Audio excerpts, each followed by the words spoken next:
Hey guys, what's going on? John Haddock here, joined by Your boy William Bethea. Today we're going to be reviewing the collected edition of Batman, the White Knight. This is the Deluxe edition, and this is a DC Black Label book. What'd you think? What'd you think? Just give a quick thing, and then we'll dive into it. We'll talk about the book. So, it was an amazing book. Yeah. It was an amazing book. I do think that they took some liberties on the Joker that I couldn't understand completely, but other than that, though, well written. Story was easy and flowed. Yeah, I mean this is the dust jacket. You have just a nice shot of Batman. You have the lettering. You have the glare. Can't tell you. It just says what it is. The Black Label on the back. You have a sketch of the Joker with just hey what it is pretty much about. And then we'll go to the actual outside. This is your deluxe That's nice format, so it's bigger than your standard edition cover. We have one of the covers. So the issue, I think this is issue 2. This is a variant. This is a variant. Okay, gotcha. And then this is issue 2. Okay.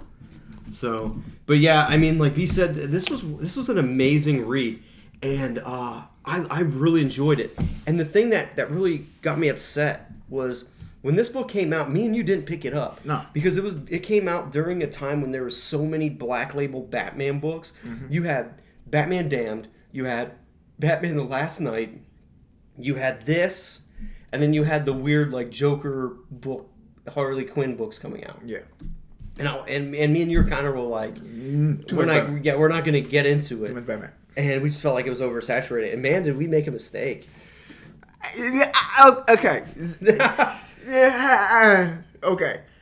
I'm saying that these Batman Black Label books, they have interesting stories. Yeah. Okay, they do, and some are continuity, some aren't. Some are dark, the dark verse. Yeah. So the deal is, it's still a crapshoot when you talk about, hey, I'm gonna do a Batman, Black Label book, and the oversized doesn't help it either, because oversized for me is a really big turnoff. But back to this book, the synopsis of this book pretty much is they took Batman and grounded him in a way like the Nolan movies did for me. Yes, but what I didn't like about the Nolan movies was they took away the aspect of like the comic book feel to it. It felt in those movies that, if I got myself in shape and went to the mountains, I could step into the shoes of Batman. Okay. Like Batman could be anybody. I get that, but I don't like that concept. I like Batman is with the League of Shadows. But Batman is Bruce Wayne. Okay. I like the whole aspect of, Ra's al Ghul didn't teach him, he's his own person, but that's different. I'm trying to focus on the book. Yeah. They did the realistic feel to it, that I felt like Batman could exist in a world, and they still had the comic book aspect to it with the mind control from the Mad Hatter stuff. They still had Clayface. You still had the superpowered villains and everything. Everybody wasn't dwindled down to just regular human beings. Yeah. They still had their own like their own abilities and stuff. Yeah. What they did with Joker was fantastic. They really flesh him out in a way that highlights his relationship with Batman and how obsessed he is about just getting Batman's attention. And it's not so much of, he hates Batman, he wants to fight Batman, he's an adversary. He likes the thrill of that climatic battle with Batman. Yeah. And this book does a great job of highlighting it. Somewhere along the lines, pretty much, you don't really know how until the end, the Joker ends up taking medicine, and he gets cured of his psychosis. Yes. And he decides he wants to be the White Knight to Gotham. He wants to get Batman out of the way, because he feels that Batman he's not the best thing that Gotham needs. Yeah. And in doing so, he uses kind of real world tactics to get rid of him. He changes the public perception of Batman. He gets the police force to not be with Batman, and turns Batman really into the villain. Yep. And that's I really thought that was an ingenious way on how he does it. Granted, we have the mind control, which is a little hokey, but it reminds you that, hey, this is a comic book feel to it. It doesn't feel too much like something that's going on in our real world. and it kept it fun and entertaining. I mean, what did you think about that? Okay, so I'm gonna say this.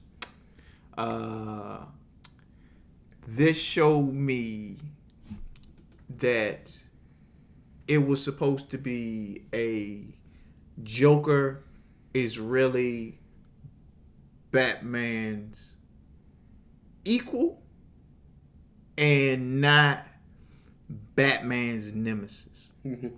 I think when you start off the book and it's a high-speed chase and Batman is throwing everything out the window as far as safety to others, yes, and it is brought up by the Bat family. It is brought up by Nightwing, by Batwoman.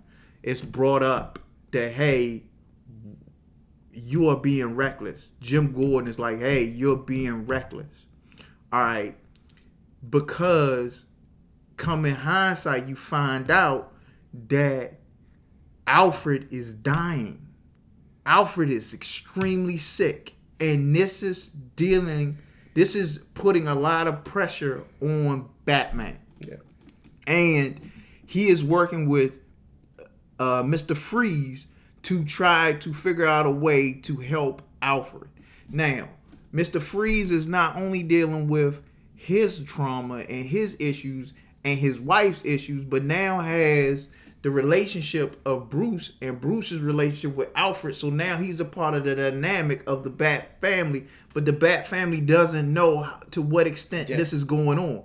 And this is another situation where Bruce is taking the technology side and using people that he feel can help him and keeping everybody out because this is Bruce's way. And what it is extremely, extremely forcing Bruce into a situation where he feels his back against the wall and he has to do everything himself, and it makes him crack. Yeah. Okay. Then you turn around and you say, okay, Joker is now healed because Batman shoves some pills down his throat. He changes. He becomes a better person. He becomes sane. And then you find out, hey, now because I'm sane, I see what the issues of Gotham is. And what is my first reaction? Let me show you how I will clean up the streets. I'll mind control everybody. So I will do something just as dramatic as Batman to get my point across of how to save Gotham. And then I'm going to tell Harley Quinn I love her, and she is going to revert to a certain place where now she's not as crazy as she was, but due to Joker being Joker, he has now created a Neo Joker because what? When you have a hero come, they create a villain. Everybody says this is why the Joker came, because there was a Batman. You create an extreme vigilante, an extreme person that takes the law in their own hands, you're going to create an extreme villain. All right? And this is what happened. My problem with the book is, and all of the beauty that you see coming out of the Joker, nobody trusts it. Because in this book, he still got the bodies on him. Yeah. So if he still got the bodies on him, how are we giving him the key to the city when he still got the bodies on him? How are you giving him access to things if he still got the bodies on him? But see, that's where I think this book really does a great job of capturing elements of our society. Yeah. And highlighting the things that people push and the faults in our society and making them flow into this book. Yeah. And I think that's why this book connected so well with so many people, is because it highlights a lot of stuff we see. You know, you take how media coverage works. You take how you can use social media to get what you want. Yeah. You take, police brutality and you can show that as an issue. Yeah. And Batman is the poster child for that in this book. And everything works in a way that you have a political feel, you have a real life feel being presented to you, but not shoved down your throat. And I know you said that was your problem with this book. I really think that you can have in today's world if you have an ability to get redemption for something you did, even though you have all these movements going against people. If they're in a way to where they can, society has cured them, they will be reaccepted by society. And he showed that he's just as much as a victim in this book. And he was able to present that in a way where people looked at his other bodies as casualties of him being a victim. And that's where I think this book breaks it on a different level, because this book would do the crazy mind control, freezing city shit, but it would go back to that whole psychosis and the stuff that the Joker movie did, to where it can be more than just a comic book story. I really think that this is going to be, not now, but maybe 10 years from now, people are going to look at this, for a lot of people, as what Frank Miller's Batman was to us.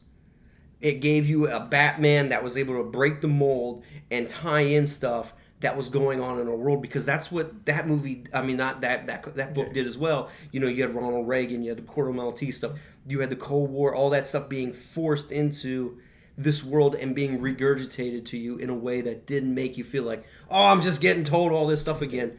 But it worked. I will say this, though. This is the best rendition of Harley Quinn I've ever read.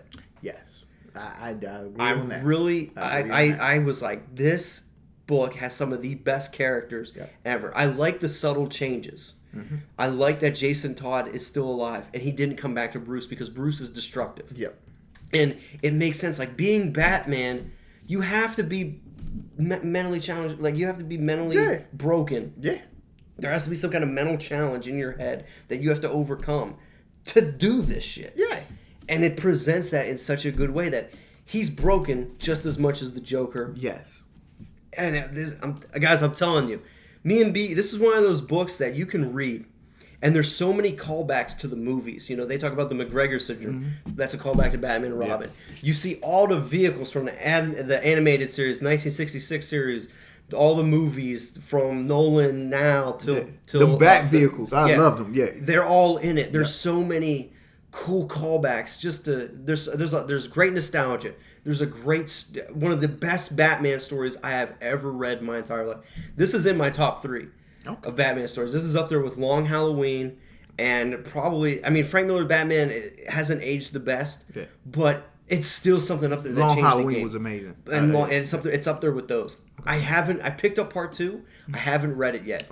And I got issue 1 of the Harley Quinn spinoff. I think that's part 3, but it might be a spinoff. I don't know.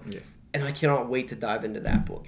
But guys, I'm telling you, it's an amazing book. If you want a Batman book, this is it. This is the king of kings. This is the best Batman book I've read since I read Long Halloween. Easily hand down. I ate this book up. They really... This is... If Black Label was able to keep doing this, Black Label would be untouchable. But Black Label is... It's one of those things, man. It's a hit or miss. Damned was iffy. I hated The Last Night. I enjoyed Wonder Woman. And they just got plagued with bad releases. But, reading it in this hardcover format, this deluxe edition... It was awesome. Dude, it was. This was... Yeah. I cannot say anything bad about this book. Sean Murphy and Matt Hollington... it's Hollingsworth. They do a great job just with Batman. I'm looking at the Dust Jacket now, and there's a review by the AV Club, and it says cinematic and graphic. I think that's the best way to describe it. This could easily be a movie. Yes, that could. This could easily be a DC Universe animated movie. Hands down. They got the McFarlane's doing the toys. Guys, get this book. Just get the book, read it. This thing has been printed so many times. It's been printed in regular trade paperback. It's regular hardcover, standard hardcover. I wouldn't be surprised if they do an absolute with part 1 and part 2, because this has been a really hot item. A lot of shops are carrying a lot of these trades. The toys are being carried. Yeah, so I like the toys. So, do you have anything else to add on this book? I just say is every time the Joker seems to revert from good Joker to bad Joker, Look at the police response. I'm just saying. Keep your eye on that one. Yeah, guys. But hey, as always, let us know if you've checked this book out. If you read The White Knight, let us know. We'd love to have hear your opinions, have that dialogue with you guys. Please, guys, get this book. Yes. Check it out. It is a good book. As always, guys, be safe. Peace.